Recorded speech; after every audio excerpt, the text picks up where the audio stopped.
Hi there, and welcome to our sermon recap for this week. This week we talked about the second sermon in a series on 7 habits for spiritual life. And this week's subject was continually learning the truth. Now, why is the truth important? Well, truth is actually what tells us what's good, what's evil, helps us to know the difference, helps us to know who the Lord is, that we are spiritual beings, that we will live forever in a spiritual world. So what kind of life do we want to live?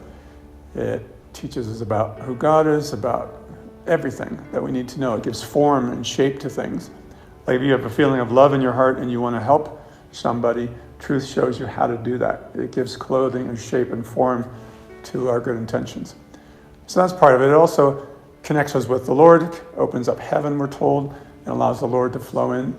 It can awaken us from spiritual sleep, so to speak, and just a whole lot of benefits, which we'll talk about in a second, which are symbolized by a lot of the things that we see in the Lord's Word spoken of. And so, looking behind me, we see this rock where the Lord's Word is resting. And that stone or that rock symbolizes truth as well, and the power, unshakability, and strength, the foundational quality of truth, how it is a bedrock for our lives. So it has that ability, and that's what that represents. You can think about a sword. A sword is a weapon that helps defend us. And just truth helps us to defend ourselves from the attacks of the hells, helps us to cut through the confusion of see with clarity what's right and what's wrong and make good choices. Truth is also like a seed that's planted in our minds, and it can grow and bear fruit and nourish us and strengthen us. And it grows in abundance, just like a plant puts out more seeds and grows and grows. It's also like water. Truth is like water because truth has the ability to quench our thirst, our desire to know, to understand things. It also has the ability to cleanse us of the things that we might be struggling in our life, maybe a particular evil or bad habit. It can help cleanse us of those things, help us to find our way. Truth is also like a rainbow. It can show us, even in the most difficult times of our life, that the Lord is there and give us hope and give us promise that things can change, can get better, and that sort of thing. Truth is also like a light for us.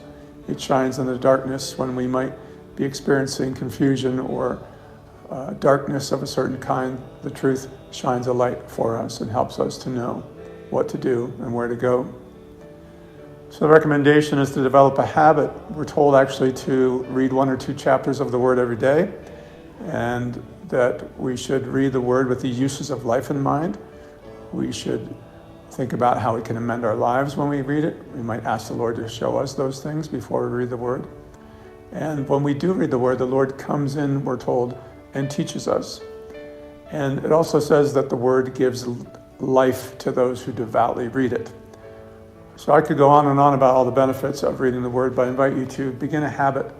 And even if you have to put a copy of the Word on your pillow so that at nighttime, before you go to bed, you are confronted with the choice, am I going to read or not?